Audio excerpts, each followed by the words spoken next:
नारियल के बारे में तो हम सभी लोग अच्छे से जानते हैं। आज जानेंगे इसका जन्म कैसे हुआ। नमस्कार, मैं दीपा और स्वागत है आप लोगों का।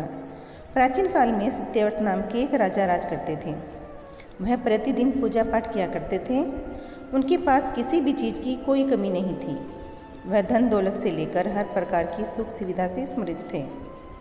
इसके बावजूद भी राजा की एक अभिलाषा थी जिसे वह पूरी करना चाहते थे। दरअसल राजा सत्यव्रत को किसी भी प्रकार स्वर्गलोक जाने की इच्छा थी। वह अपने जीवन में कम से कम एक बार स्वर्गलोक का सौंदर्य देखना चाहते थे, लेकिन उन्हें इसका मार्ग नहीं पता था। और उधर दूसरी तरफ ऋषि विश्वामित्र अपनी तपस्या के लिए अपने घर से बाहर निकले। चलते चलते वह अपनी कुटिया से काफ़ी आगे निकल गए थे।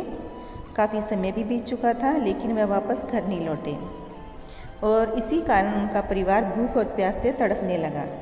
जब राजा सत्यव्रत को इस बात का पता चला तो उन्होंने ऋषि विश्वामित्र के परिवार के पालन पोषण की जिम्मेवारी ले ली। फिर थोड़े समय बाद में जब मुनिवर लौटे तो वे अपने परिवार को कुशल देखकर काफ़ी प्रसन्न हुए। उन्होंने पूछा कि उनकी अनुपस्थिति में किसने उनकी देखभाल की है। इस पर ऋषि के परिवार वालों ने बताया कि राजा ने उनके पालन पोषण की जिम्मेवारी उठाई थी। यह सुनकर ऋषि विश्वामित्र तुरंत राजमहल पहुँचे और राजा से मुलाकात की। वहां पहुंचकर उन्होंने सबसे पहले महाराज को धन्यवाद कहा। इस पर राजा ने ऋषि से अपनी इच्छा पूर्ण होने का आशीर्वाद मांगा।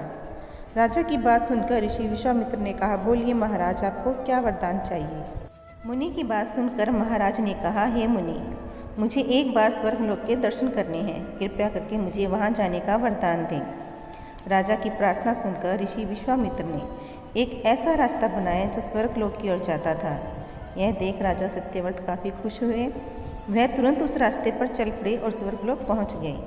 वहां पहुंचते ही इंद्रदेव ने उन्हें सीधा नीचे धक्का दे दिया, जिससे वो सीधे धरती पर आ गिरे। और फिर राजा सत्यव्रत ने सारी घटना ऋषि विश्वामित्र को बताई। राजा की बात सुनकर ऋषि विश्वामित्र काफ़ी गुस्सा हुए।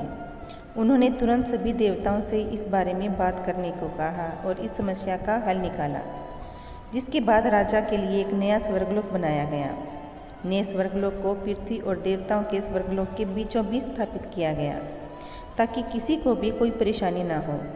नए स्वर्गलोक से राजा सत्यव्रत बहुत खुश हुए, लेकिन विश्वामित्र को एक चिंता लगातार सता रही थी। उन्हें डर था कि नया स्वर्गलोक कहीं जोरदार हवा के कारण गिर ना पड़े। अगर ऐसा होगा तो राजा सत्यव्रत दोबारा से धरती पर जा गिरेंगे। काफ़ी सोच विचार के बाद ऋषि विश्वामित्र को एक उपाय सूझा। उन्होंने नए स्वर्गलोक के नीचे एक बहुत लंबा खंभा लगा दिया, ताकि उसे सहारा मिल सके। ऐसी मान्यता है कि नए स्वर्गलोक के नीचे लगाया गया खंभा एक विशाल पेड़ के तने के रूप में बदल गया।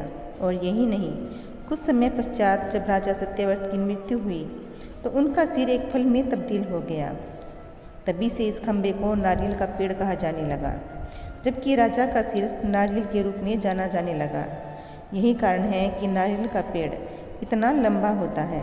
इस कहानी से हमें यह सीख मिलती है कि अगर सच्चे मन से किसी की मदद करें तो हमारी हर ख्वाहिश पूरी हो सकती है। तो आशा करती हूँ आप लोगों को आज की वीडियो अच्छी लगी होगी। अगर वीडियो पसंद आई है तो इसे लाइक और शेयर अवश्य करें और चैनल को सब्सक्राइब करना बिल्कुल ना भूलें। आप लोगों से फिर मुलाकात होगी। जय श्री राम, राधे राधे।